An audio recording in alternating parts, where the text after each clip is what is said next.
वो passport scan करके कुछ चेक कर रहा था अपने सिस्टम में, तो उन्होंने कहा कि नहीं सर, एंट्री किस टाइम पे लगाते हैं हम लोग। इसने हमें बेच दिया आगे। अब ये स्कूटर आके जो है ना, इसने कहा कि जी आप गाड़ी से उतर जाए, मैं आपको दूसरी गाड़ी में बिठाता हूँ। वाकई जड़ा ना कामों की मुरीदगी वाली गड्डी है भाई। सर्बिया की कुछ पैसे पड़े हुए थे, वो कहता है ये आप मुझे दे दो, मैं आपको यूरो देता हूँ, मैं सर्बिया आता जाता रहता हूँ, मेरी मदर वहीं की है। वहाँ सामने जो है शूज़ का मेला सा लगा हुआ है, बड़ा ज़बरदस्त सा बाज़ार है जी। ये शकुदरा के चौक में हम लोग खड़े हैं, ये सिम वाली शॉप है, यहाँ पे कस्टमर था अभी निकल गया। ठीक है, इससे कम में सिम नहीं है, तो मैं तो भाई बाहर आ गया हूँ भाग के। तो ये टूरिस्ट के साथ जो है ये मामलात होते हैं, हर कंट्री में जो ना होते हैं, ये आप लोगों ने ख़ुद अपने हिसाब से देखना होता है।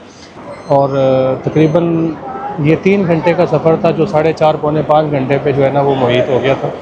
मैप तो यहीं बता रहा है कि इधर ही करीब है हॉस्टल मेरा। अल्हम्दुलिल्लाह एंट्री जो है हो चुकी है।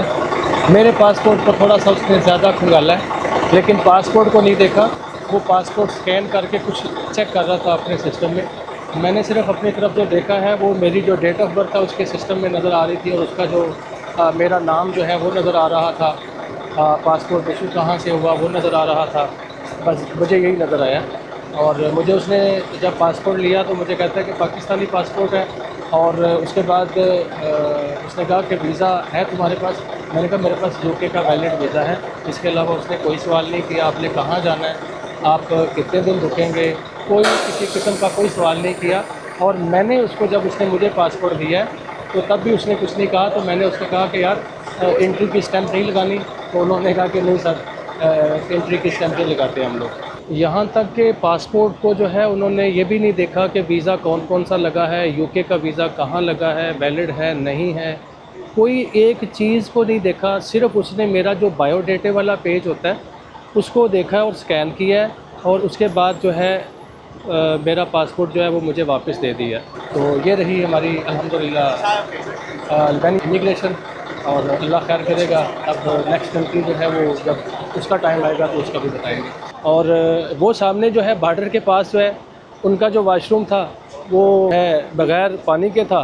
तो एटलीस्ट जो है हमें एक मुस्लिम कंट्री में इंटर होते जो है पानी वाला हलाल वाशरूम जो है वाला हलाल टॉयलेट जो है वो नज़र आना शुरू हो गए हैं।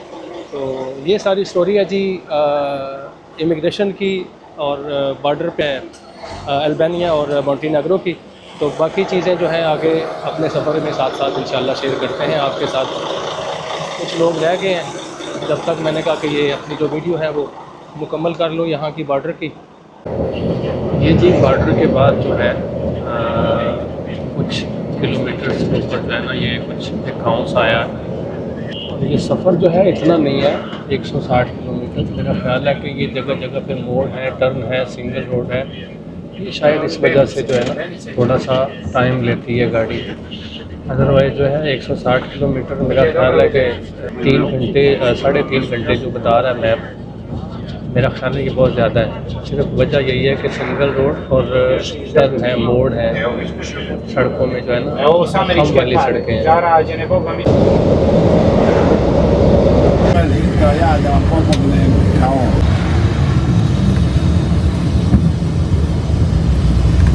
जो गाड़ी है वो शहर के बीचों बीच तकरीबन चल रही है, ट्रैफिक भी बहुत है, और उसके बाद जो है क्या नाम है, रोड भी छोटी है, बस बहुत बड़ी है, और उस हिसाब से जो है ना काफ़ी टाइम लग रहा है। मेरा ख्याल यही है कि ये रास्ता ही ऐसा है, इस वजह से इसको जो है ना बताते हैं कि इतना टाइम आपको लग जाएगा।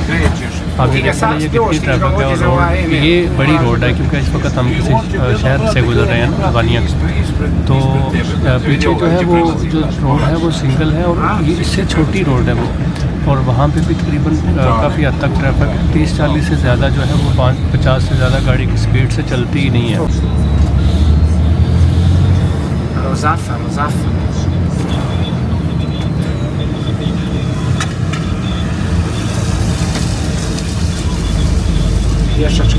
देखिए कहाँ से ला के बोल रहे हैं।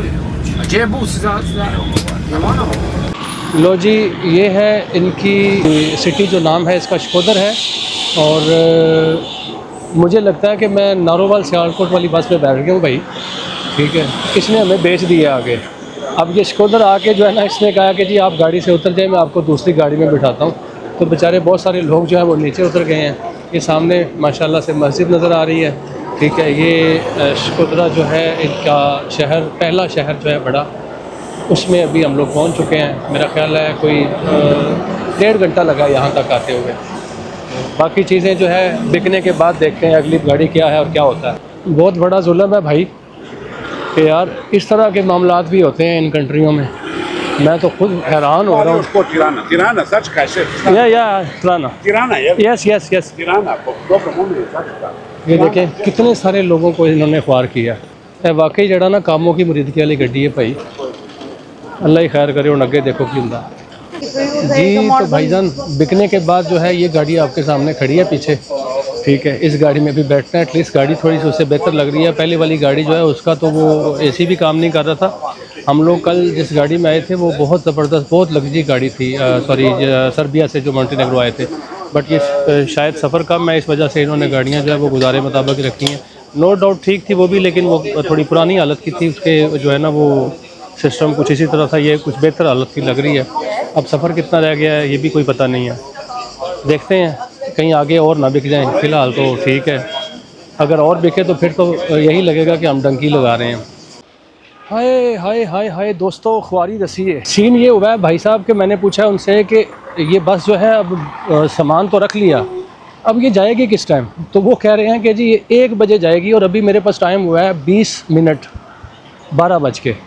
तो मैंने कहा यार मेरे पास करेंसी भी नहीं है, यूरोज़ मेरे ख़त्म हो चुके हैं, डॉलर हैं, तो मैं कम से कम मैं सिम ले लूँ। तो उसने मुझे कहा कि ये सामने जो है वोडाफोन, मुझे खुद ही नज़र आया, वो देख रहा था आगे पीछे कि कहाँ भेजूँ इसको। तो उसने मुझे कहा कि आप सिम ले आओ, हमारे पास अभी काफ़ी टाइम है, कोई टेंशन नहीं। तो मैंने कहा कम से कम जो है वो घर रब्ता कर लिया जाए कि हम जो है वो इस वक्त जो है ना सादों की हैं, तो सादों की वाले मामलात जो है ना चल रहे हैं इस वक्त। देखते हैं, अल्लाह खैर करे जो है ना कोई मसला ना हो जाए। बैग मेरा वहीं पड़ा है। वैसे एक दोस्त है वहाँ पे मोंटेनेग्रो का ही अच्छा बंदा था, वो उसने मेरे पास जो करेंसी थी सर्बिया की कुछ पैसे पड़े हुए थे, वो कहता है ये मुझे दे दो, मैं आपको यूरो देता हूँ, मैं सर्बिया आता जाता रहता हूँ, मेरी मदर वहीं की है, तो आप जो है ना अपने लिए सिम ले आओ। तो वो भला हो उसका। वैसे तो मुझे यहाँ पे करेंसी एक्सचेंज भी नज़र आ गई। ये मुझे थोड़ा सा मसला नज़र आया है मोंटेनेग्रो में, भाई करेंसी एक्सचेंज भी कोई नहीं और अल्लाह आपका भला करे सिम वाले भी कोई नहीं नज़र आए। वहाँ सामने जो है शूज़ का मेला सा लगा हुआ है, बड़ा ज़बरदस्त सा बाज़ार है जी। ये शकुदरा के चौक में हम लोग खड़े हैं, ये सिम वाली शॉप है, यहाँ पे कस्टमर था अभी निकल गया। अबे भाई साहब 15 यूरो की सिम, 15 यूरो की।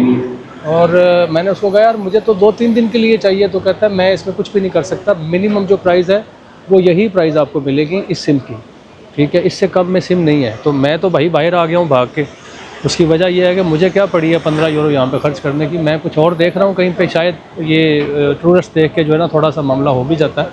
तो अगर मुझे कोई करीब नज़र आ जाती है तो मैं ले लूँगा, अदरवाइज़ मेरा ख्याल है कि मुझे ज़रूरत नहीं है इस चीज़ की कि मैं 15 यूरो जो है वो 2 दिन के लिए मैंने यूज़ करनी है और 2 दिन के 15 यूरो मैं इनको दे दूँ। ये शूज़ का मेला लगा है जी राजा बाज़ार। चलो इसी बहाने जो है वो शकुदरा जो है वो विज़िट हो गया।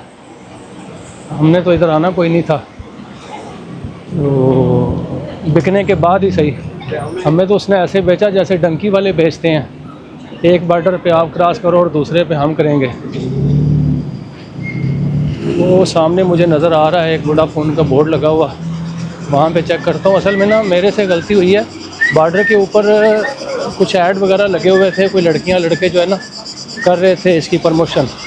तो मुझे बस में जब बस चली है तो फिर मुझे नज़र आया, थोड़ा सा वो फासले पे थे बॉर्डर के ना, कि यार ये लोग जो है वो सिम आई थिंक फ्री दे रहे हैं, मे बी वो फ्री दे रहे थे, लिखा हुआ था फ्री वाला मामला। बस जो नसीब में होता है। अभी यहाँ पे देखते हैं क्या मामला होता है। भाई हालत देख लें, इसी की जो है वहाँ पे प्रमोशन चल रही थी। इसी सिम को मैंने पहले जो जिससे पता किया ना, उसने बताया है 15 यूरो का, ठीक है। 2500 इनकी करेंसी में बन रहे हैं, अल्बानियन करेंसी में, उसके ऊपर लिखा भी हुआ है 2500। और वो मुझे कह रहा था 15 यूरो। इसको कहा है मैंने कि मेरे पास सिर्फ यूरो हैं, आपकी करेंसी नहीं है। तो मुझे कहता है कि भाई साहब 25 यूरो हो जाएंगे, ठीक है। सिर्फ ये हो सकता है कि आप यूरो में दे दें और 25 यूरो दे दें, इससे कम में हमारे पास कोई सिम नहीं है। तो मेरा ख़्याल ये है कि ये सिम वाले चैप्टर को क्लोज़ कर दिया जाए, बेहतर यही है, क्योंकि इतने बड़े पैसे नहीं लगाने भाई साहब। भाई मुस्लिम कंट्री है लेकिन सूरत हाल जो है ना बस वही सेम यूरोप वाली है, क्योंकि है जो यूरोपियन कंट्री ये भी। खैर यहाँ पे मुस्लिम भी हैं, दूसरे कोई रिलीजन्स भी हैं, ठीक है। मोस्टली जो है ज़्यादातर जो है ना वो मुस्लिम हैं, लेकिन यूरोप के हिसाब से फिर सारा मामला होता है ना। अब हम जाते हैं अपनी बस की तरफ। ये ना हो कि हमारी बस भी निकल जाए और हम यहाँ से जनाबे वाला कहीं और पहुँचे हों। बैग भी मेरा वहीं पे पड़ा हुआ है।